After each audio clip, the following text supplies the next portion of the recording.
I'm really thankful to get to be doing this series with my wife, Jillian, and we're doing this series, Let's Talk About It. We're in part 2. How many of you were here with us for part 1? Anybody? Okay, a few of you, so great. If you weren't here, here's the deal. It's on YouTube. Go back and listen to it, watch it. It would be beneficial for you, I truly believe, because I believe that God wants us to have healthy relationships. And so we're passionate about seeing young people, especially people within the church, just in general, both young and old, have healthy relationships that are countercultural. So we're going to get right into it tonight, and I'm actually going to let her start off and go ahead and start with something. So I just felt like tonight, as we were just preparing for this, that I should just give a little bit of history that kind of places us here. Just kind of give you a little bit backstory. I don't get the microphone very often, so... Yep. He hogs it, guys. She's going to talk more than I do. See, she let me know that I'm sometimes long-winded, and so I'm okay with it, and I know that I am. So I'm going to just put this down right here while she's talking. So if you see me do this, I'm not disengaged. I'm just not going to talk. We'll see. So on a more serious note, I just wanted to give a little bit of family history on my mom. It just kind of places me where I'm at today. So my mom was born as a baby of the family. She had 2 older brothers that were 10 and 12 years older than her. And she was born just into extreme dysfunction. Her mom was addicted to painkillers, was in bed. Like, my mom doesn't remember her not being in bed. And when she was 5 years old, she was standing at the door, and her dad left with the 2 brothers and left her with her mom, addicted to drugs. And so she just lived a very broken life. And a few years later, the courts took her away from her mom and placed her with her dad and stepmom then. And she was just really treated like trash and felt like she wasn't wanted. And they would repeatedly tell her, you were a mistake. We don't want you. We wish you didn't live here with us. And so that just began to shape who she was. And then in high school, some boy found her with all her issues and began to tell her the lies of, I can help you. You need me. And she just began to eat up those lies because she was seeking love in all the wrong places, and went on to marry him after high school. Became an abusive relationship. She had a son, my older brother, and eventually had to flee for her life because he was so abusive. And so I tell you that story to tell you that God does redeem, though. And so as she ran away and was working 2 jobs, putting herself through school, her brothers had gotten saved in the meantime, and they had this Bible study, and they would pray for my mom every week that God would find her. And a neighbor invited her to church, and she got saved. And the funny thing about it is that my dad was in the Bible study praying for my mom all those years. So they got married and then had my sister and I. And I just believe that really shaped me, because my mom was never scared to tell me her story or her testimony. I just remember being little, and she would tell me age appropriate the testimony.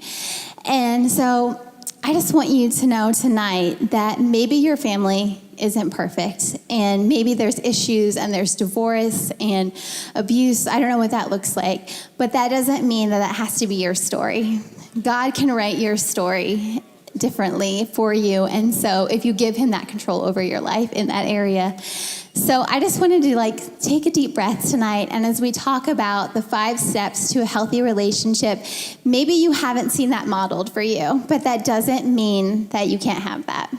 Yeah, absolutely. The dysfunction of your family's past, or even your past, doesn't have to be the dysfunction of your future. I believe that God has a destiny for your relationships, and he wants you desperately to have healthy relationships. That's what he designed us for, is to have healthy relationships. So we're going to share with you 5 keys. And listen, if you feel like, man, even in my own life, I've had so many dysfunctional relationships, we believe that God is a redeemer and that he is a restorer, and that tonight everything can change for you and moving forward. Your relationships don't have to look how they once did. But I'm going to share with you the first thing that we want to talk about tonight. And we're talking about 5 keys to a healthy relationship. The first one is communication. How many of you know communication is vitally important? And as we're talking about these things, I feel like it's important for me to say this, that these are things that Jillian and I have really worked on and honed in on in our marriage and while we were dating. So over the last 10 years of marriage and the 5 years of dating before that, they're things that we've been working on and really been trying to be diligent to do well. This by no means means that we're perfect. A lot of times when you see people sitting up here, it can feel a lot like we're sitting up here telling you guys what you need to do. No, these are things that we are constantly aware of, that we are constantly working on because we're a work in progress as well, but we do believe they've helped us to see some success. And I just wanted to give you that disclaimer, but communication is definitely a key, and communication is simply defined this way: the ability to share feelings and understand each other. The ability to share feelings and understand each other. James 1:19, if you're taking notes, you can jot that down. It'll be up on the screen. James chapter 1 and verse 19 says this. It says, "Understand this, my dear brothers and sisters, you must be quick to listen, slow to speak, and slow to get angry." I think that's so vitally important in our communication that we're quick to listen. Because how many of you, like in your communication right now with the friends and the people that you communicate with right now, are quick to listen? If we're honest with ourselves, sometimes, like especially in different conversations, even at lunch table conversations, whatever conversations you find yourself having, we can be so quick to like want to load up while somebody's talking, and like we're thinking in our mind, our wheels are turning while they're talking, and we can't wait until they utter their last word so that we can interject our next word, because that's how sometimes we're programmed if we're not careful. And I believe that the key to effective communication is to be a really good listener. And how can you tell if you're a really good listener? You should be able to repeat back what somebody said to you. That's how you can tell if you're really listening. When you could repeat back, and you should be able to say, "Hey, I understand." You're listening to understand. This is important not just in relationships, but as followers of Jesus in our conversations with people. It's important that we're listening to understand and actually understanding the place that other people are coming from, rather than only speaking and understanding from our own perspective in our own place. It's vitally important. So be a good listener. I also wanted to just interject this really quickly, and that's that assertiveness is better than avoidance. When you're in communication, be assertive. And Jillian was always a little bit better at this than me. I just tend to be so laid back that I'm not super assertive, but she was very good at saying and communicating, and sometimes I'm not the best at that. So that's something I constantly have to be aware of. But in Proverbs 18:13, it says this about listening: "Whoever answers before listening is both foolish and shameful." If you notice, Proverbs is the book of wisdom. So if you're looking for wisdom on communication, look no further than the book of Proverbs. And it says, whoever answers before listening. How many times, and I think about early on in our relationship, how many times did I wait for her to be done talking so that I could just be like, with whatever I had to say, without like actually calculating what she said and trying to understand it from her point of view? If you want to be effective at communication and you want to have healthy relationships, you're going to have to get really good at listening, and not just listening to hear, but listening to understand. It goes on to say, Proverbs 12:18, "Some people make cutting remarks, but the words of the wise bring healing." When communicating, make sure that if you're in a relationship that you don't play the blame game. What do I mean by that? You always do fill in the blank. Instead, replace that with, "Hey, I'm feeling like this, and I think we really need to talk about it." See, anytime that you start something out, you automatically put the other person on the defensive. And in a dating relationship, and I'm also speaking from the context of marriage tonight, it's vitally important that you don't go, "You always do this. Why do you always do this?" First of all, a wall's gonna go up. She's gonna be defensive, and we're not gonna be able to effectively communicate anything. So I think it's so important that we don't use cutting remarks, that we don't use things like that. Even joking, guys, sometimes there's truth to every joke. Be careful how you joke with people. in relationships that you're in currently and in dating relationships, just be careful how you joke. You're not only asking the person that you're looking to date or the person that you're dating, you're not only asking the question if they communicate, you need to be asking how they communicate. When they get upset, do they raise their voice? Do they yell? Do they make cutting remarks? I hear more and more often of, especially for us guys, being manipulative in our communication, being very much manipulative with how we communicate things, with whether we are communicating or aren't communicating and things like that. Let's be straight up in our communication. Let's be good about being good listeners, and let's never communicate to manipulate. It's never a good thing when you feel like you have to do that. It speaks to an insecurity in you that maybe you need to get rid of before you start dating. So when you're looking to date somebody, I want you to write it down. Don't only ask if they communicate well, ask how they communicate. How they communicate while dating is only going to be intensified when you get married. So make sure that you look at that. That's really good. So I'm going to talk about conflict resolution, the ability to discuss and resolve differences. So I'm going to talk about this in the context of marriage because that's really where we learned the most valuable lessons. We were pretty much all hard eyes when we were dating. Yeah, it was pretty much bliss. I mean, I was just pretty excited that I was actually dating her, so that was awesome. But anyways, you guys need to liven up tonight. My goodness, what is wrong with you? Put a smile on your face, laugh a little bit. Jeez. It's okay, I'm not mad. I'm using effective communication. Anyways, so as we established last week, God created us to be relational creatures, that we're supposed to be in intimate relationships with each other. And the most intimate relationship you can have on earth is in the context of marriage. But in the Bible, it says that the enemy comes to steal, kill, and destroy. And in a relationship, in marriage, you have the greatest opportunity for intimacy, which means on the other side, you also have the greatest opportunity for offense. And the enemy knows that. And when God takes two and makes them one, the enemy sees one that he would like to divide back into two. And in a relationship, I know that there's circumstances where there's an affair or there's a big event that severs the relationship and the marriage is over. That's not what I'm talking about tonight. Tonight I'm talking about how the enemy comes in where you're not looking. He comes in sneaky, and little offenses, little issues, little unresolved arguments, little things you keep in the back of your head, little tally marks you're keeping about the other person. And then eventually years go by and you look back and you have this mountain of offense against the other person that you haven't dealt with. And so we just have to be careful that we're dealing with the little offenses that come along quickly. So I'm going to share a little story. I promised I'd come with a story that nobody heard before. Maybe Caroline's heard it, but that's okay. So last September, we sold our first house, and we had like 30 showings in 14 days. And I had a 1-year-old and a 3-year-old, so it was like pretty intense. And it was also in the middle of being understatement of the year, pretty intense.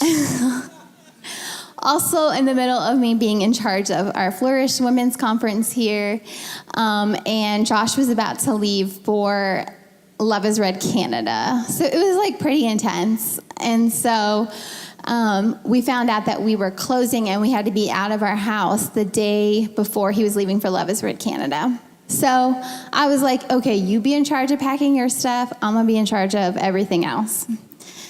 So, we had lived in this house since we first got married. You kind of underestimate the amount of crap that you accumulate. And you have 2 little kids that just have so many toys. So it was, was like, I'm going to go stay with my parents. You and Chad and some other guys are going to move us out of this house. So Josh calls me the next morning and he's like, the house is pretty much packed up. There's probably 1 carload. And I spilled a can of paint on the driveway, but I got to go. So I'm sure you can figure it out and you can call my parents. That's exactly how I said it. Actually, I had stayed up all night, unloaded the truck 3 times. We had 3 truckloads worth of stuff in that house. I never would have guessed that we had that much stuff. And so, yes, I called in the morning He's a secret I got hoarder. 45 minutes of sleep. They just got here to pick me up, so I'm on my way out, but there are a couple things that need done. I'm calling my dad, and I'm going to call Devin, because how many of you know everybody needs a good friend like Devin? And so. So I'm like immediately max irritated. I have a migraine. I just came out of like all this stress. And so I just started to be like super irritated, like started thinking about, he never plans ahead. Of course he left me with his closet full of crap and the basement full of crap. And I'm gonna have to call his dad, and we're gonna have to run a power washer, and we're gonna have to scrub this paint off. I have 2 children. So I just start to get mad. And he's gone, so I just keep getting madder and madder. So I was like, Dad, you put his stuff in the garage. I'm not carrying his clothes in this house. And anything that you think looks like trash, just put it in the dumpster. I mean, I am mad. So we literally, my dad just put all his stuff in the garage. Yep, all my stuff was in the garage. So all 4 days that he was gone, I was fuming. I didn't answer his phone calls when he called me. I'm just telling on myself. And so, it's funny now that we've obviously worked through this, but it's so easy to let little things in. Obviously, I'm not thinking about the fact that Josh had worked all week, had packed up this truck, was leaving to go lead at a conference. 3 trucks. 3 trucks. So moral of the story is that offenses will come, issues will come. That one's kind of a silly one, but in the moment it was pretty irritating. It was intense. It was very intense. So the question is what are you going to do about them? And sometimes it's like they didn't do something. It's what they said. A lot of times it's unmet expectations. And I see even too that when you're dating, a lot of times the thing that you like the most about them ends up being the thing that irritates you the most. Like every Friday night, Josh would always take me out to eat when we were dating, and he would always be like, you just pick, super laid back. And now that we're married, I'm like, are you thinking about mowing? Did you get the weed whacker out? He's just laid back. He does things on his own timetable. And so just think about those things when you're dating. Yeah. I love yard work. I love it. I'm passionate about it. So what do you do when offenses come? I want to look at Colossians 3:13. It says, make allowances for each other's faults, yard work, and forgive anyone who offends you. Remember, the Lord forgave you, so you must forgive others. So what does this look like in the context of marriage? It looks like saying, God has forgiven me for everything. So I'm going to make the decision to be a person that forgives, that looks for the best in people. What's a practical example in a marriage relationship? My kids get up at like the ungodly hour of 6:30 a.m. And a lot of times I lay there thinking like, do you hear them? I think you hear them. I think you want to let me sleep. I hear nothing. And It's Josh crazy. hears nothing. It's a gift. It's outstanding. And so I could build up that and think, why isn't he doing that? Why isn't he getting up with them? But then on the other side, when Josh gets home from work, no matter how tired he is, he plays like 30 games of basketball with Jude, tries to talk to Weston. We're not sure if Weston likes Josh yet. Yeah, he's the biggest mama's boy I've ever seen. I've never seen a child clung to their mother at 2 years old quite like Weston. We say, it's pretty Wes, phenomenal. do you love Daddy? The only time that he really buys in is Bible story time before bed. Or hot pretzels at the mall. Or hot pretzels Pray at for the mall. Weston. You can always bribe Weston with food. It's a good tip. So you just want to make sure that you are quick to talk about things, and once you resolve things, let them go. Don't belittle or ignore. Look for the good. And I just want to end with this point. Offense is an event, and it's going to happen in your life, but being an offended person is a decision. It's great. So good. So good. I just want to ask really quick, how's the yard work been since we moved into our new house? Well, we bought a used riding lawnmower so Yes, that we Josh did. is inspired to It's do yard outstanding. work. It's outstanding. So now we do mowing Mondays. So every week, at the very beginning of the week, I just make sure that I take care of the mowing. I greeted so that the UPS guy today because he dropped off our weed whacker. I was like, you give me that weed she whacker. did. Biggest smile on her face. It was like Christmas all over again. I felt like it was Really great. Anyways, so such good stuff. The third thing is simply this, just trust. And I know I talked about loyalty and trust a little bit last week, but I just think it's so huge. Trust is just the belief that someone is reliable, good, and honest. Man, 3 key words there. Reliable, good, and honest. Is the person that you're dating or looking to date, are they reliable? Do they keep their commitments? Are they good? Do they treat people well? How do they treat people who can do nothing for them? Because that speaks to their character. And then, are they honest? See, I think there's sometimes nothing worse than a lying tongue. And I believe it's something that God doesn't really hold in high regards, and neither should we. I think if somebody's dishonest with you now while you're dating or trying to date them, they'll be even more dishonest when you're married. And so Proverbs 12:22 says this, "The Lord detests lying lips, but he delights in those that tell the truth." The Lord detests lying lips. And so if you've been a liar up to this point, man, we believe that there is restoration for you, that grace can get a hold of your life and Jesus can help you turn that around. But can we be honest though? I think that the past and patterns are a greater indicator than a promise. And you need to look at if somebody has been a liar in their past, check their pattern.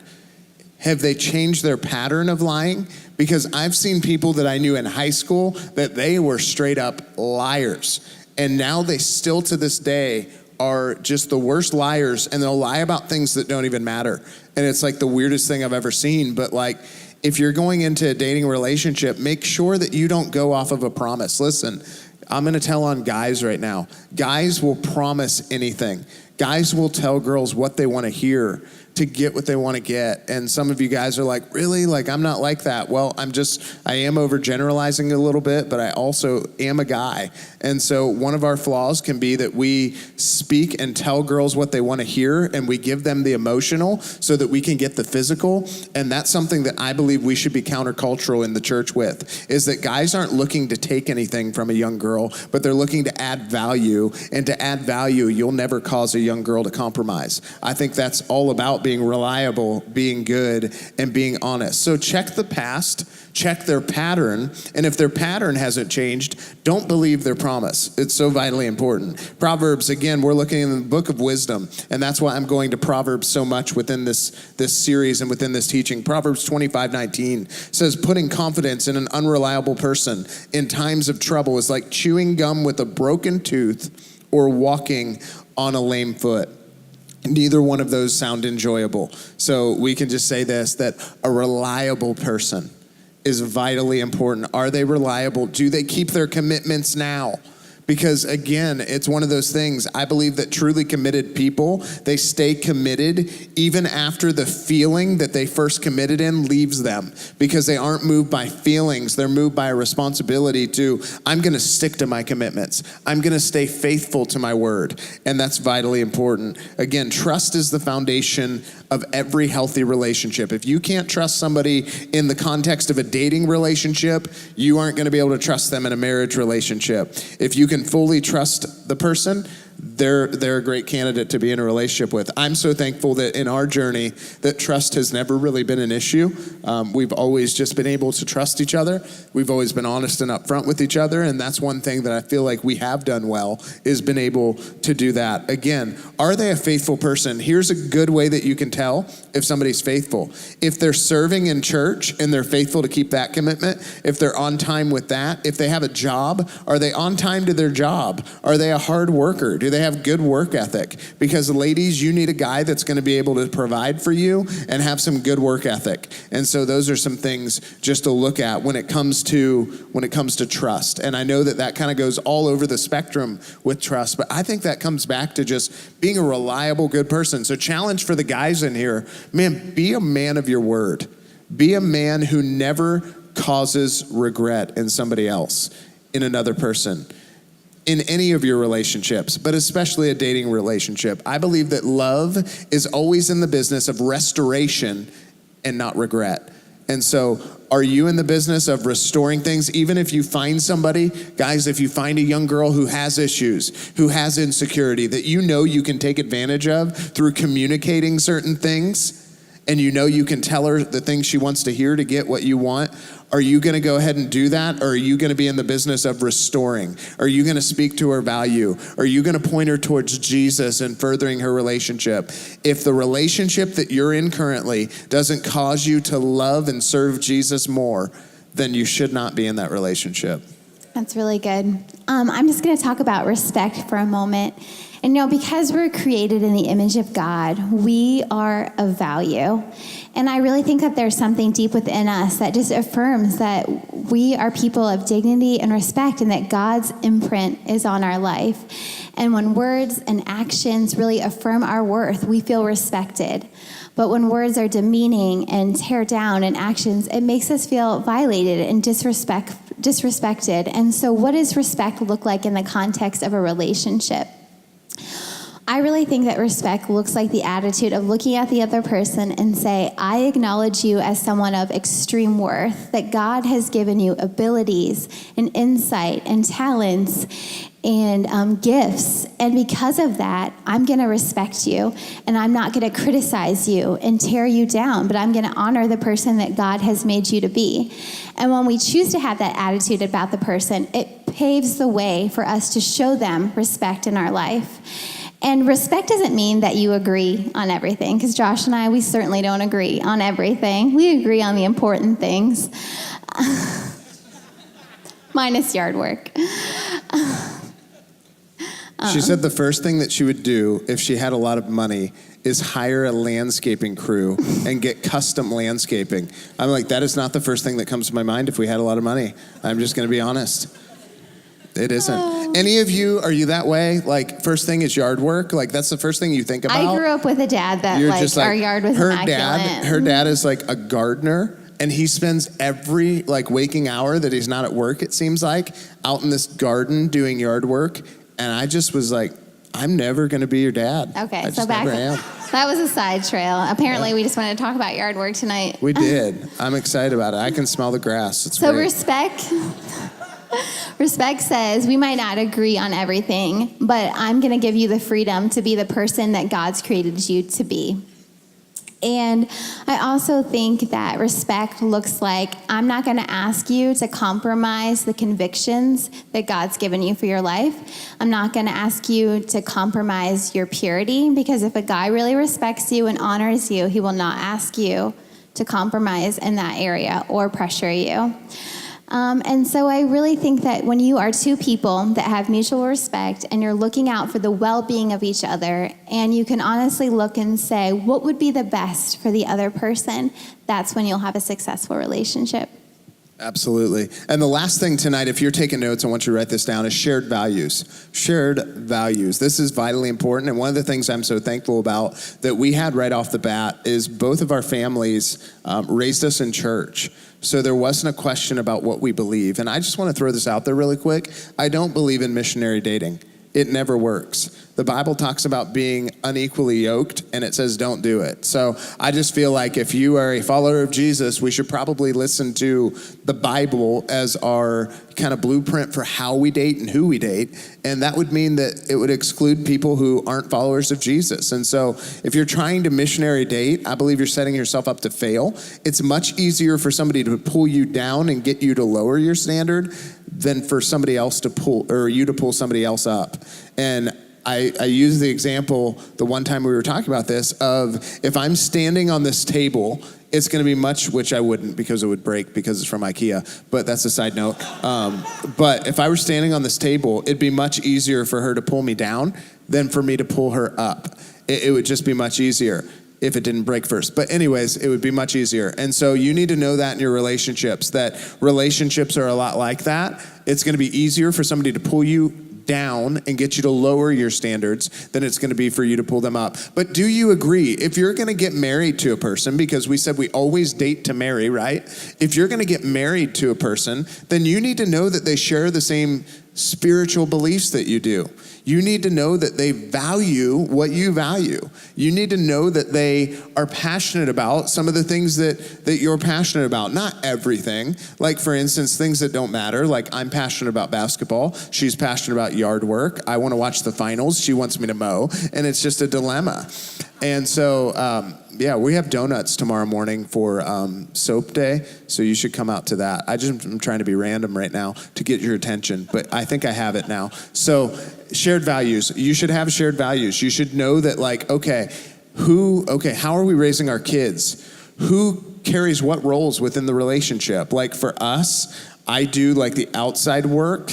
She does like the inside work. And apparently I don't do the outside work fast enough, which is why I have mowing Mondays on my new riding mower, and it's fabulous. And, but things like that. Finances. Like if you're dating, because I'm speaking, listen, you're like, this doesn't apply to me. It does. I'm speaking to your future right now because I want you to think about these things before you get married. And so I'm talking to you as if you're adults because I believe that people rise to whatever you speak to them as. And so I'm not speaking to you as a young person. I'm speaking to you as a young adult right now because I believe that's what you are. And so family things, do you agree on those? Financial things, do you agree on those? And I think that's a huge thing. Like if they're an overspender now, they'll be an overspender later. It's vitally important. I found that as we've been in a relationship together, like she's kind of rubbed off on me a little bit with certain things, and I've kind of rubbed off on her with certain things that were values to us. And I think that's healthy, but I think it's also very healthy to have those conversations up front. Can you agree on those things? And I believe it's, again, vitally important. Do you share the same values? I believe that guys, we have to set the precedence with like making sure that as for me and my house, I will serve the Lord. We will serve the Lord. I'm going to have my family, my future family in church. They're going to be, that's something that we're going to do as a family. Guys, you need to decide that now, and you need to find yourself a girl who will go along with that and even be just fully supportive of it, because that's where the most important things lie. I also want to say this. You need to have shared values when it comes to boundaries. Jillian talked a little bit about purity. Vitally important, right? That you share the same values, that you want to be pure. Because purity is possible, but it's really stinking difficult if you are dating somebody that doesn't value it. And so guys, it is always our responsibility to set the boundaries within the relationship.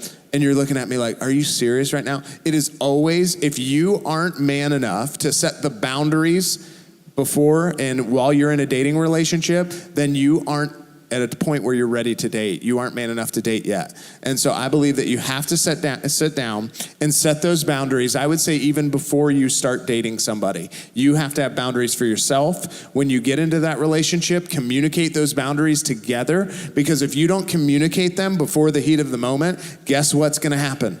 The back seat of the car is going to happen, and a whole lot of other things are going to happen, and you're going to wonder what happened, but it's all because you didn't set boundaries on the front end. So I believe that each one of us, we're going to defy the odds when it comes to having healthy relationships. I believe that God's raising up young people that really value his word and take him at his word for what it looks like to have healthy relationships. And I hope you found this helpful. And I hope that you'll not only read over these notes now, but I hope that when you're considering dating somebody, because for some of you, you might be in a relationship right now. That's great. Apply these things. For some of them, it's going to be like a litmus test on whether you should be dating the person or not. If you're not in a dating relationship, kind of stash these, and when you find somebody that you think you want to date, pull it back out and read over it and make sure that you don't just neglect these things, because I truly believe they can change your life. And I truly believe that we're going to change the statistics when it comes to divorce rates within the church. I don't believe that we're called to be people who are just like the world, who don't go into a marriage commitment and take it as seriously as we need to. Divorce cannot be an option. It can't be something we talk about, we think about, or we even bring up as an option. Once you commit, you're committed. And so I think that's vitally important. And so just wanted to kind of wrap it up with that. Again, I hope you got something out of this. I think there were, again, 5 key points that I believe are huge. I'm sure there's more to a healthy relationship, but these are a few. And so we're going to be talking, and so you need to be here next week, because we're going to be talking about purity next week. And I'm really excited to just dive into that a little more. And I know for some of you, you're really rivetingly excited about that, but you should be, because those are the types of messages that can change your life. And so